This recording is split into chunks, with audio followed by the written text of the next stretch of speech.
नाजरीन अस्सलाम वालेकुम। खबरनामे में आपका खैर मकदम है। सबसे पहले नजर डालते हैं सुर्खियों पर। कौमी इंसदाद दहशतगर्दी मरकज के क़याम के खिलाफ तरामीम की करारदाद को लोकसभा में शिकस्त। वज़ीर आज़म ने तमाम वज़राए आला से NCTC मामले पर बातचीत का किया ऐलान। कर्नाटक में इख्तिदार की तब्दीली के लिए रस्साकशी जारी। येदियुरप्पा ने चीफ मिनिस्टर बनाने के लिए पार्टी आलाकमान को दी 48 घंटों की मोहलत।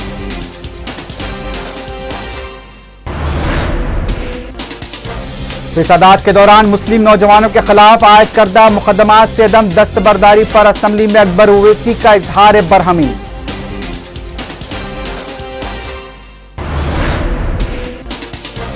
असम्बली की कार्रवाई अपोजिशन और हुकूमत अपनी मर्जी से चला रहे हैं। दोनों जमातों के मौक़िफ़ पर मजलिस के एहतजाज के बाद कार्रवाई दिन भर के लिए मुलतवी।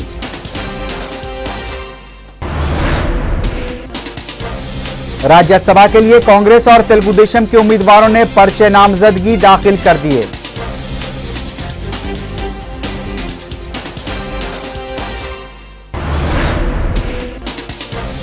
उम्मीदवार न बनाए जाने पर अफसोस नहीं, सीनियर कांग्रेस लीडर केशव राव का रद्द-ए-अमल। तेलंगाना के लिए जिद्दोजहद जारी रखने का आज़म।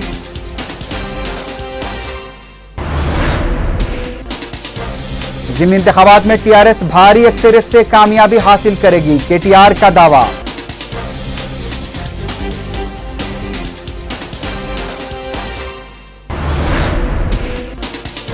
संतोष नगर में दिन दहाड़े राउडी शीटर का बेरहमाना कत्ल।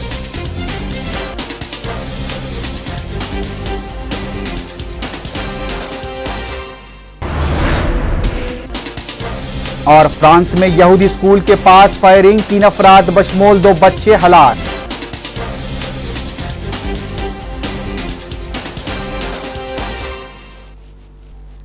सुर्खियां आपने देखी, अब देखते हैं क्या है आज की हम कौमी खबरें।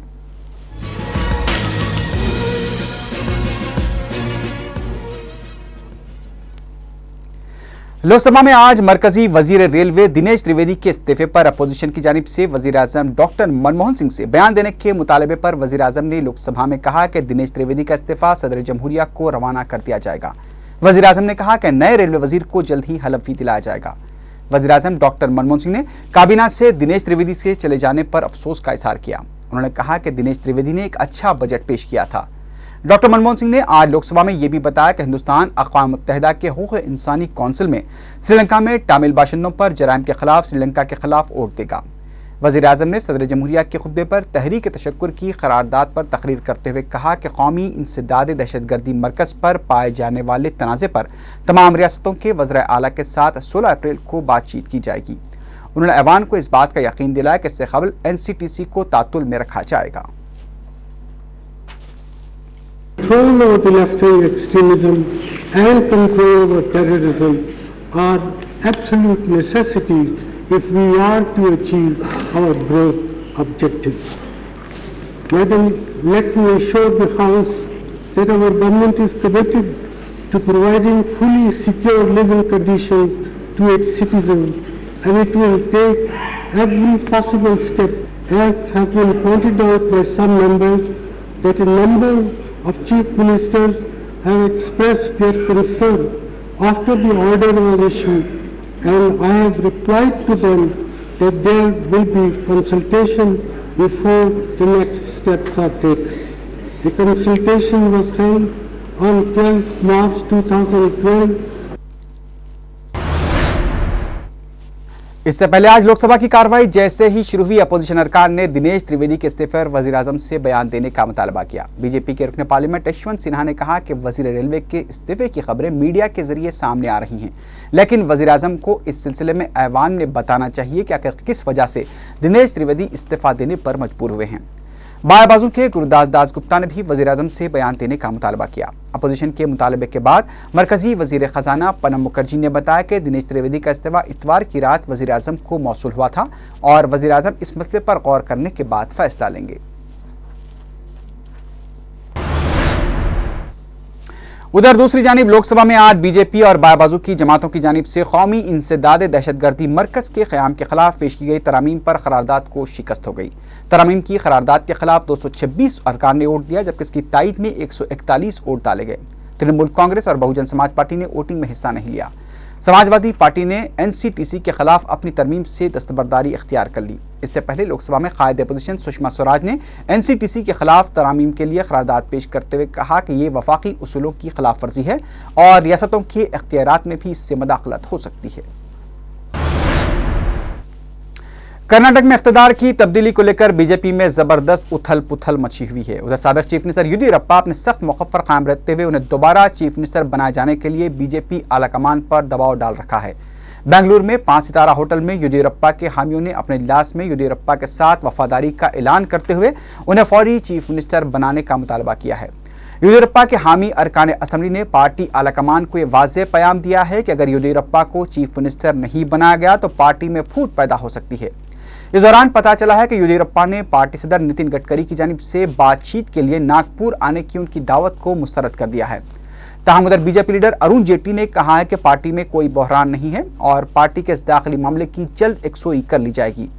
बीएस येदियुरप्पा ने पार्टी आलाकमान को उन्हें चीफ मिनिस्टर बनाने के लिए 48 घंटों की मोहलत दी है। येदियुरप्पा ने उन्हें 70 अरकान असम्बली की तायद हासिल होने का भी दावा किया है। उधर बीजेपी के कौमी सदर नितिन गडकरी ने कहा है कि येदियुरप्पा मसले पर जल्द ही फैसला लिया जाएगा।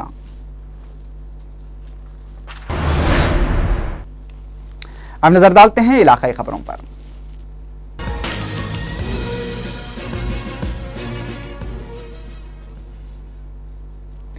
ऐवान असम्बली में अपोजिशन के जारी मुसलसल एहतजाज और हुकूमत के मौके पर कायद मजलिस अकबरुद्दीन ओवैसी ने शदीद बरहमी का इजहार किया। फिरकावाराना फसादात के दौरान मुस्लिम नौजवानों पर आयद मुकदमात से अभी तक दस्तबरदारी के वादे को पूरा न करने पर अकबर ओवैसी ने हुकूमत को तनकीद का निशाना बनाया। अपोजिशन की जानिब से असम्बली की कार्रवाई में खलल और हुकूमत के मौक़िफ़ को कायद मजलिस ने आपसी तालमेल का नतीजा करार दिया। कायद मजलिस की तकरीर के दौरान चीफ मिनिस्टर किरण कुमार रेड्डी और कायद अपोजिशन चंद्रबाबू नायडू की मदाखलत पर मजलिसी अरकान ने शदीद एहतजाज किया। मजलिसी अरकान के एहतजाज के बाद इजलास की कार्रवाई को दिन भर के लिए मुलतवी कर दिया गया। ऐवान असम्बली में मजलिस के फ्लोर लीडर अकबरुद्दीन ओवैसी ने ऐवान की कार्रवाई में हो रहे खलल पर हुकूमत और अपोजिशन को जमकर लथाड़ा।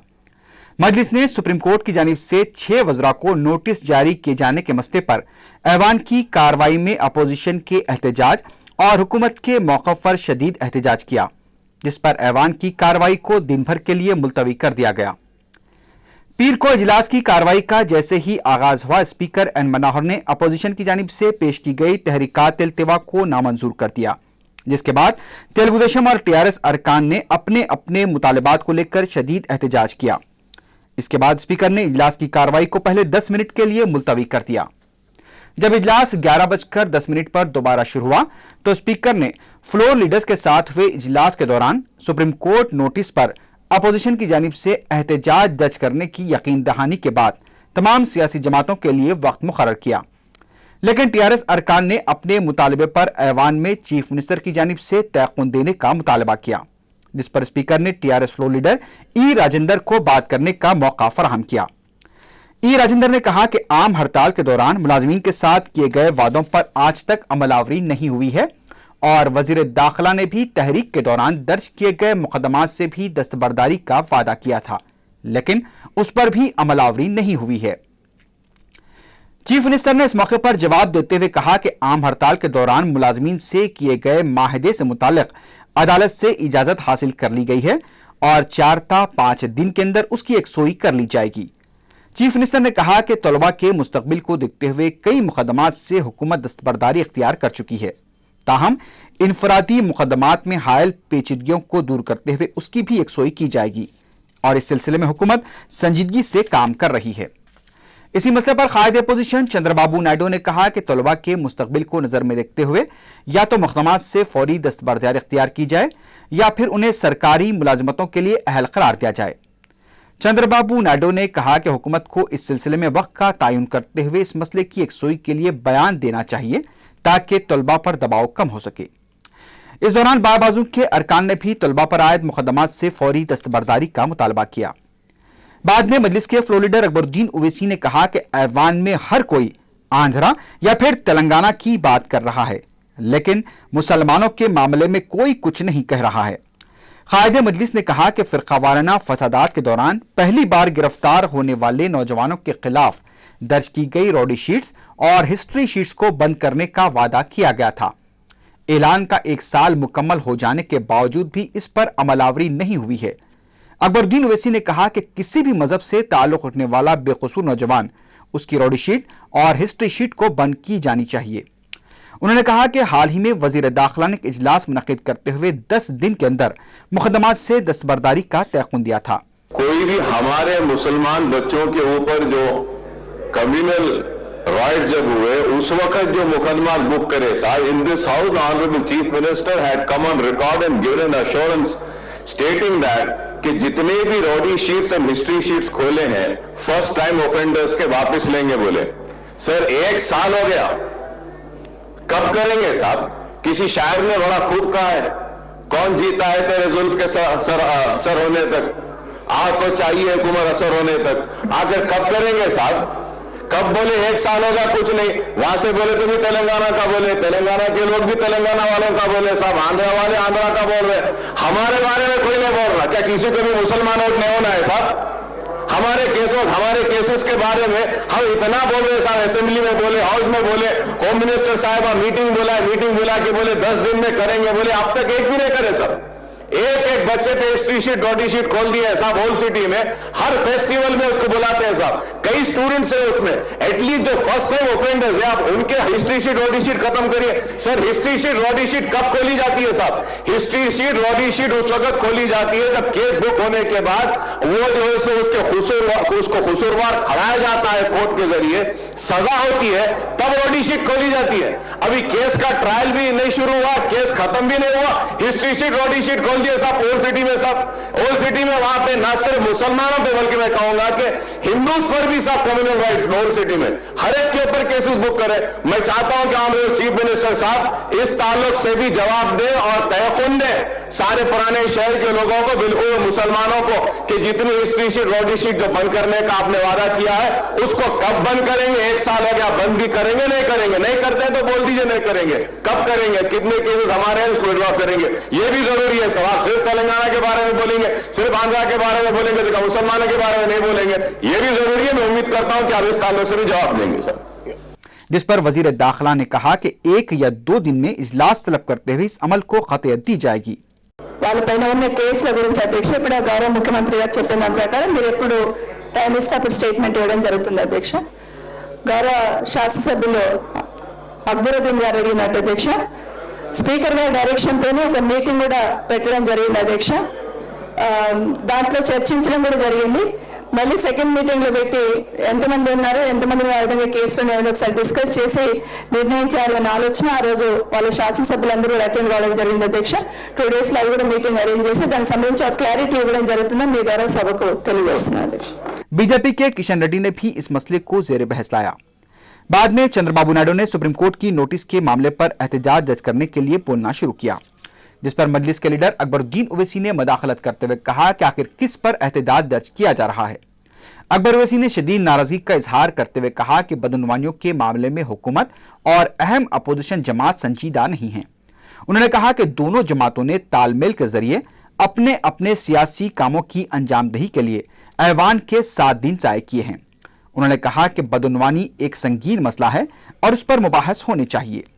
अकबर ओवैसी ने कुर्सी सदारत से मुखातिब होते हुए कहा कि इस मसले पर वो कुर्सी सदारत के फैसले के हक में नहीं है और ऐवान में किसी मुबाहस के बगैर एहतजाज का मौका किस तरह फराहम किया जा सकता है, और कुर्सी सदारत एहतजाज के लिए वक्त भी मुकर्रर कर रही है, जो कि बाद से अफसोस है। अकबरुद्दीन ओवैसी ने कहा कि ऐवान की कार्रवाई हुकूमत और अहम अपोजिशन की मर्जी से चलाई जा रही है।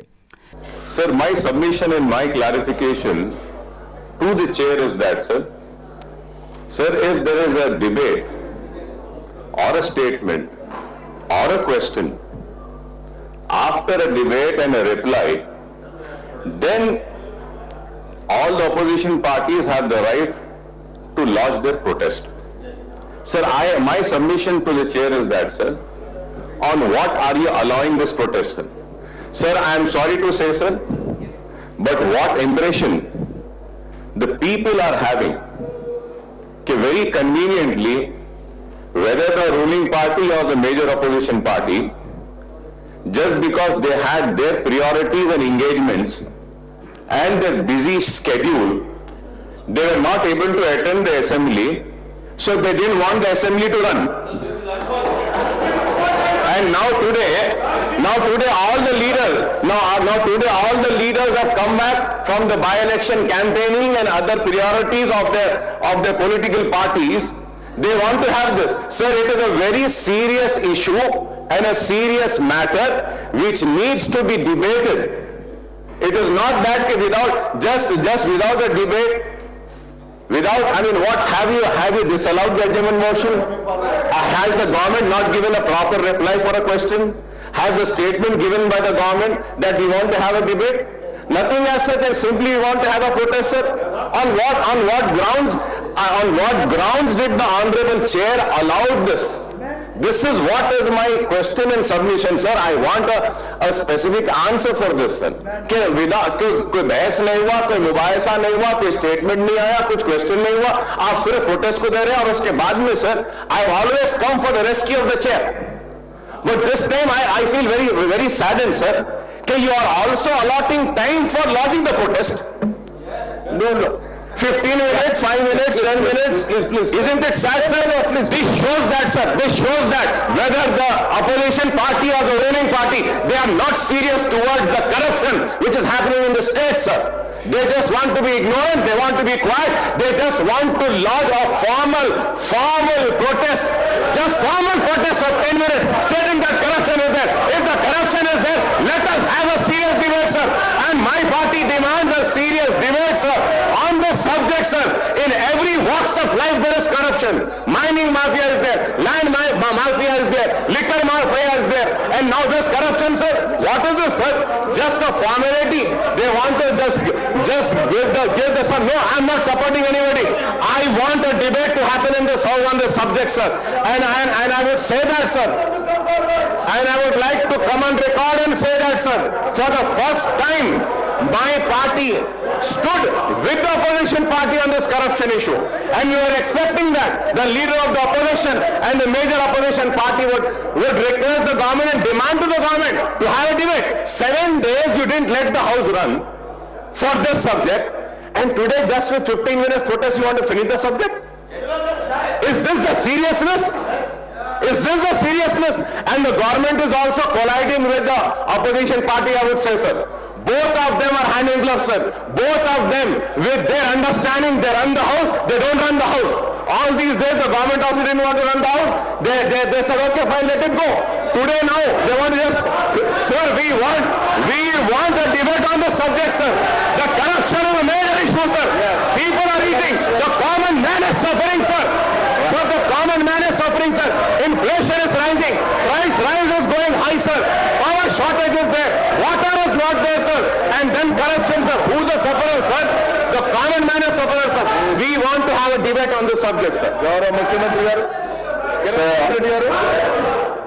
Sir. Yes. One minute. एक minute. Sir. One minute.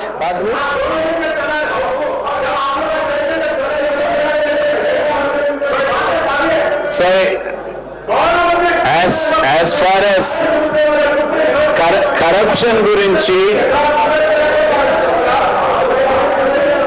corruption. One minute, please take your seat. 1 minute. 1 minute, please. Listen all. You listen to this here.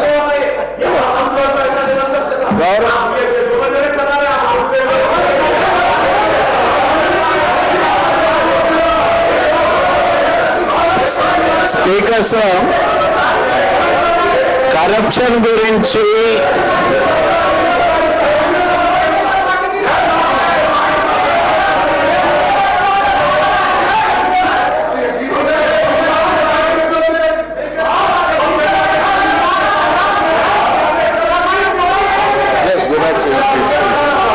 इस दौरान कायद अपोजिशन चंद्रबाबू नायडू ने अकबरुद्दीन ओवैसी की तकरीर के दौरान मुदाखलत की कोशिश की, जिस पर मजलिसी अरकान असम्बली ने स्पीकर के पोडियम तक पहुंचकर मुबाहिस का मुतालबा करते हुए एहतजाज शुरू कर दिया। मजलिसी अरकान के एहतजाज और शोरगुल पर डिप्टी स्पीकर भट्टी विक्रमार्का ने कार्रवाई को दिन भर के लिए मुलतवी कर दिया। हुकूमत और अपोजिशन कायदीन छोटे बच्चों की तरह हरकतें कर रहे हैं। मीडिया से बात करते हुए लोक सत्ता पार्टी के रुकन असेंबली जयप्रकाश नारायण ने यह बात कही। उन्होंने कहा कि अपोजिशन को ऐवान का वक्त ज़ाय करने में महारत हासिल हो चुकी है, जबकि असेंबली की 1 घंटे की कार्रवाई पर 15 करोड़ रुपए खर्च होते हैं। उन्होंने कहा कि हुकूमत जहां इख्तिदार को बचाने की फिक्र कर रही है, वहीं अपोजिशन दोबारा इख्तिदार हासिल करने की कोशिशों में मसरूफ है। जयप्रकाश नारायण ने कायद मजलिस अकबरुद्दीन ओवैसी के मौक़िफ़ की तायीद करते हुए कहा कि ऐवान में मुबाहिस के बगैर एहतजाज मुनासिब नहीं है।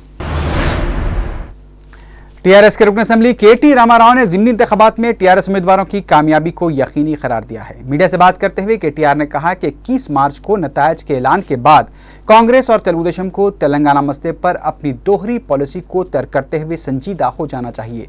उन्होंने कहा कि हुक्मरान जमात और अपोजिशन तेलुगु देशम हमेशा ऐवान की कार्रवाई में खलल के लिए टीआरएस को जिम्मेदार करार देते आ रहे हैं, लेकिन गुज़िश्ता 7 दिनों के दौरान महज इंतखाबी सरगर्मियों के लिए दोनों जमातों ने अपनी मर्जी से ऐवान की कार्रवाई चलाने की कोशिश की है।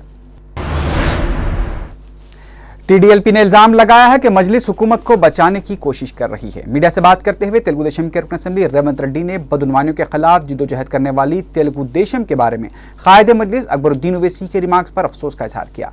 रेवंत रेड्डी ने कहा कि तहरीक अदम एतमाद के दौरान भी मजलिस ने हुकूमत का साथ दिया था। उन्होंने कहा कि ऐवान में अपोजिशन कायद की अदम मौजूदगी के बावजूद भी तेलुगु देशम ने बदउनवानियों के लिए तहकीकात के लिए एहतजाज किया था, लेकिन तेलुगु देशम पर ही इल्जाम लगाना मुनासिब नहीं है। कांग्रेस पार्टी से ताल्लुक रखने वाले राज्यसभा के 4 उम्मीदवारों ने आज अपना पर्चे नामजदगी दाखिल कर दिया। इससे पहले 4 उम्मीदवारों चिरंजीवी, रेणुका चौधरी, पी गोवर्धन रेड्डी और आनंद भास्कर ने गांधी भवन पहुंचकर सदर पीसीसी पी सत्यनारायण से बी फॉर्म्स भी हासिल किए। इस मौके पर कांग्रेस उम्मीदवारों ने पार्टी आला कमान का शुक्रिया अदा किया और कहा कि उन्हें जो जिम्मेदारी सौंपी जा रही है उसे वो पूरा करेंगे।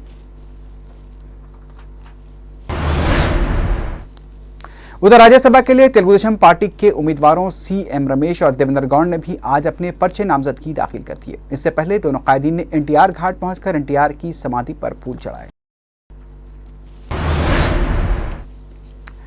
कांग्रेस लीडर और राज्यसभा के लिए पार्टी की जानिब से नामजद किए गए उम्मीदवार चिरंजीवी ने उन्हें राज्यसभा उम्मीदवार बनाए जाने को ऊपर वाले की मेहरबानी करार दिया है। अपनी खामगाह पर अपने हामियों के साथ मुलाकात के दौरान मीडिया से बात करते हुए चिरंजीवी ने कहा कि कांग्रेस आलाकमान ने उन्हें जो जिम्मेदारी सौंपी है वो उसे दयानतदारी के साथ निभाएंगे।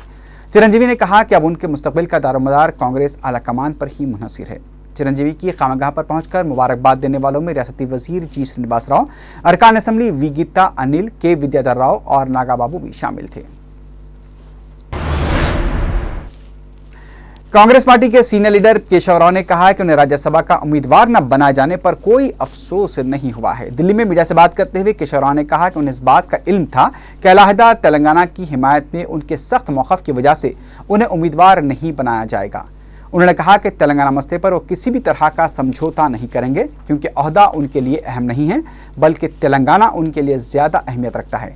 केशव राव ने कहा कि राज्यसभा उम्मीदवार न बनाए जाने के बावजूद अलहदा तेलंगाना के लिए उनकी जिदोजहद जारी रहेगी।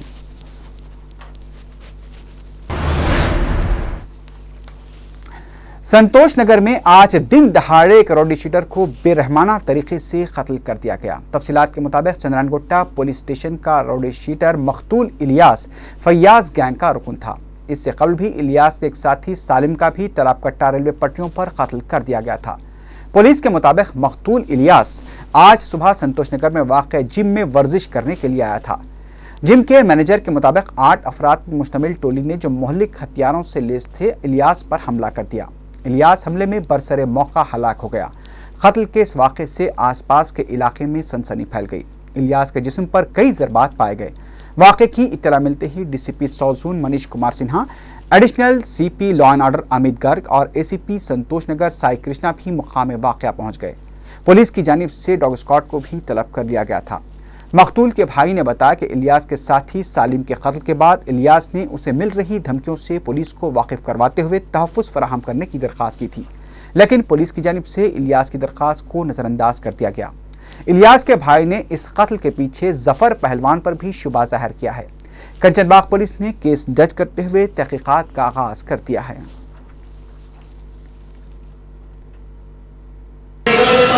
बनाने में पहलवान का हाथ, मारने में भी पहलवान का हाथ है उसका।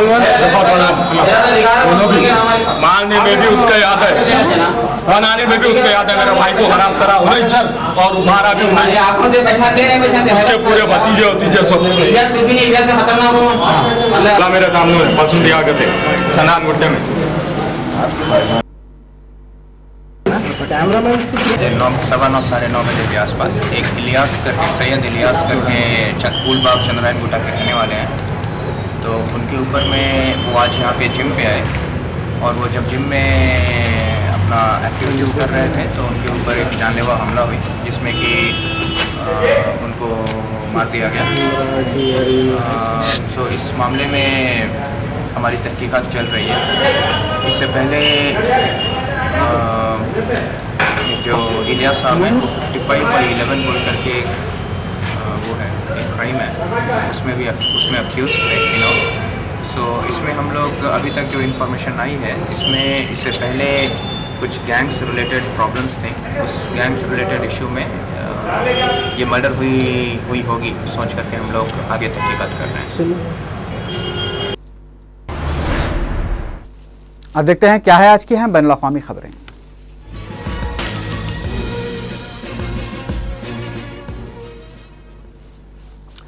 फ्रांस में एक यहूदी स्कूल के बाहर पेश आए फायरिंग के एक वाक़े में 3 अफराद बशमूल 2 बच्चे हलाक हो गए हैं। यह वाक़या आज फ्रांस के जनूब मगरबी शहर तुलूस में पेश आया। फ्रांस से मिली खबरों के मुताबिक तुलूस में वाक़े ओजार हत्तोरा स्कूल में जब वालिदैन अपने बच्चों के लिए लेने आए थे उसी वक्त मोटरसाइकिल पर सवार एक हमलावर ने उन पर फायरिंग कर दी और मकाम वाक़े से फरार हो गया। इस वाक़े में स्कूल के डायरेक्टर की बेटी भी शदीद जख्मी हो गई है। फ्रांस पुलिस की जानिब से हमलावर की तलाश शुरू कर दी गई है। इम्कान है कि फ्रांस के सदर निकोलस सरकोजी जल्द ही तुलूस का दौरा करेंगे। शाम के दारुल हुकूमत दमिश्क में बागी फौज और सदर बशर अल असद की फोर्सेस के दरमियान जबरदस्त फायरिंग का तबादला होने की इत्तला मिली है। ऐनी शाहिदीन के मुताबिक दमिश्क के जिले अलमेज में सरकारी सिक्योरिटी तंसीबात के अतराफ अकनाफ झड़पों की वजह से वक्फे से फायरिंग और धमाकों की आवाजें आ रही हैं। इतवार की रात शाम के शहर हलब में हुए कार बम धमाके में 2 अफराद की हलाकत के बाद हालात कशीदा हो गए हैं। सरकारी ज़राए ने इन धमाकों में दहशतगर्दों की कार्रवाई से ताबीर किया है। इतवार की रात से अलमेज में जारी फायरिंग में अभी तक किसी जानी नुकसान की कोई इत्तला नहीं मिली है। ताहम ऐनी शाहिदीन ने ज़बरदस्त लड़ाई की तस्दीक की है। ऐनी शाहिदीन ने बताया कि बाज़ अफराद ने अलमेज में शहरियों पर हमले की कोशिश की जिसके बाद हालात कशीदा हो गए। उधर दूसरी जानिब सरकारी फौज की जानिब से हमस के कई इलाकों में शदीद गोलाबारी जारी है। इस दौरान रूस के वजीर खारजा सर्गेई लावरोव ने शामी हुकूमत पर जोर दिया है कि मुल्क के बहरान की यकसुई के लिए अरब लीग और अक़वाम मुत्तहिदा के नुमाइंदे कोफी अन्नान के साथ ताउन करें ताकि शाम में बहरान का खात्मा हो सके।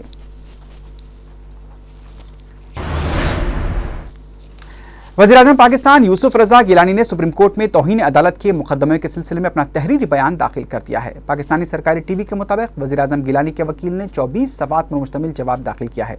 अपने जवाब में वज़ीर-ए-आज़म पाकिस्तान ने स्विस हुक्काम को खत लिखने से इनकार करते हुए अदालत से तहम्मुल से काम लेने की दरख्वास्त की है। वज़ीर-ए-आज़म ने अपने बयान में यह भी कहा कि सदर मुमलिकत को मगरबी मुल्क की अदालत के सामने नहीं भेजा जा सकता। उनका कहना था कि स्विस हुक्काम को खत का मामला पार्लियामेंट को भेज दिया जाए क्योंकि मुल्क में अवाम को ही सबसे बड़ी अहमियत हासिल है। आखिर में सुर्खियों पर एक बार फिर नजर डालते हैं। कौमी इंसदाद दहशतगर्दी मरकज के क़याम के खिलाफ तरामीम की करारदाद को लोकसभा में शिकस्त। वज़ीर-ए-आज़म ने तमाम वज़राए आला से NCTC मामले पर बातचीत का किया ऐलान। कर्नाटक में इख्तिदार की तब्दीली के लिए रस्साकशी जारी। येदियुरप्पा ने चीफ मिनिस्टर बनाने के लिए पार्टी आलाकमान को दी 48 घंटों की मोहलत।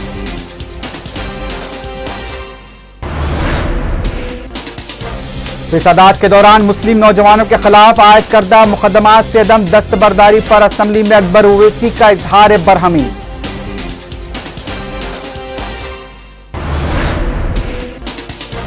असम्बली की कार्रवाई अपोजिशन और हुकूमत अपनी मर्जी से चला रहे हैं। दोनों जमातों के मौके पर मजलिस के एहतजाज के बाद कार्रवाई दिन भर के लिए मुलतवी।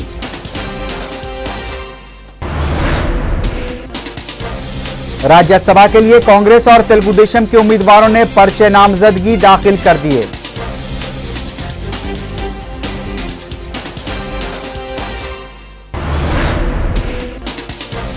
उम्मीदवार न बनाए जाने पर अफसोस नहीं, सीनियर कांग्रेस लीडर केशव राव का रद्द-ए-अमल। तेलंगाना के लिए जिद्दोजहद जारी रखने का आज़म।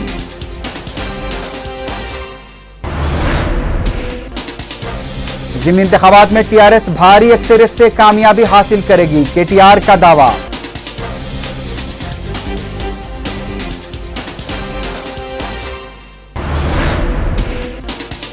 संतोष नगर में दिन दहाड़े राउडी शीटर का बेरहमाना कत्ल।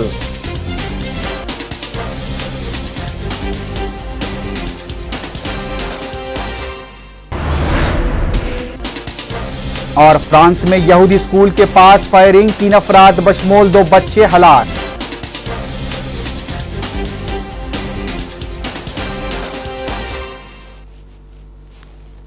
इसी के साथ ही खबरनामा अख्ताम को पहुंचा।